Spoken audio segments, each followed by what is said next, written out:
The following video is a 5-minute presentation about how to use Salesforce and how to use the new system. I'll also address a few of the objectives Habitat for Humanity was trying to focus on, basically comparing the donor view system to the new Salesforce system.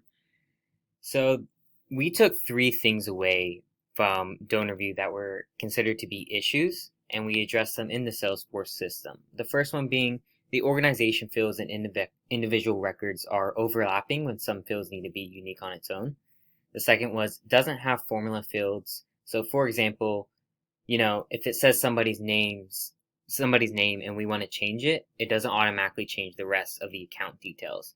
And lastly, Brad and Paul mentioned that there was issues with the householdings and detailed mapping. For example, if someone inputs 2 different addresses, one for the business and one for the home, they want to be able to differentiate them and keep them on file. So we went ahead and addressed all those issues, and I'll go ahead and give you a broad understanding of it. Due to time constraints, we won't really go deep into it. The screenshots will more give you a detailed understanding of how to use the system. So to first start, we wanted to be able to, set up the database schema. So if we come over here to setup, let it load real quick. We are then able to type in schema, and we can come over here to schema builder. We are then able to look at all the objects we created and connect them together and add the relationships.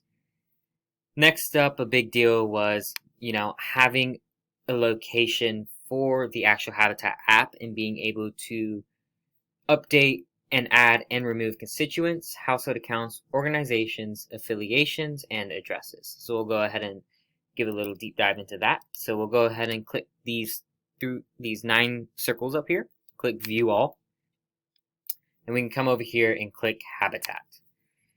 By clicking this, we'll enter the Habitat app, where we're then able to just focus on, Habitat for Humanity and exactly what they need as a Salesforce system.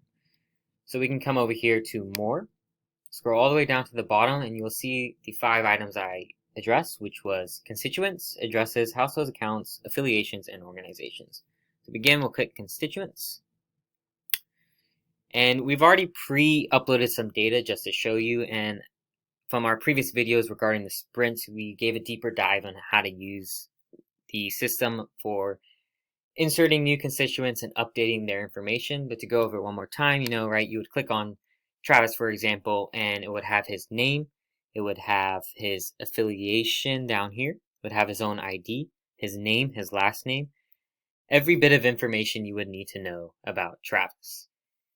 And the really big thing that we wanted to incorporate in the Salesforce system compared to DonorView was being able to connect all these actions together. So if I were to update Travis's address in the address location, it should be able to connect that address to Travis's name.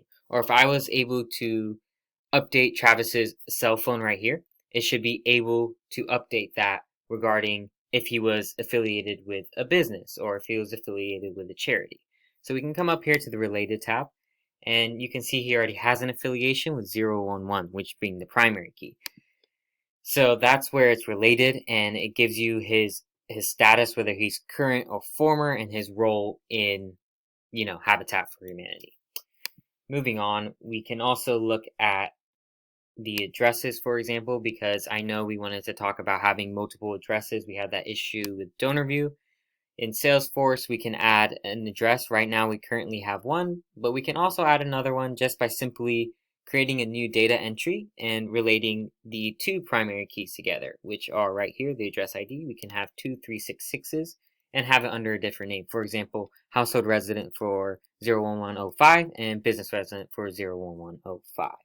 I said earlier, due to time constraints, we're not going to go on too much of a deep dive, so we want to go ahead and to explaining a quick way to figure out how to create the reports. So we come to the More tab and scroll up, and you'll see a Reports tab. We can go ahead and click New Report, as I already explained in our previous sprint, so we have videos on that as well, and once again, we will be showing screenshots on how to do this. Come over here and click Continue for whatever report you want to make, and it'll go ahead and run it. You can refresh it, add new charts, save it. It's a very simple way to use a system, and we hope that this demonstration will give you a brief overview on how to implement the ideas that Habitat for Humanity want, and we hope that we solved a lot of the donor view issues. Thank you.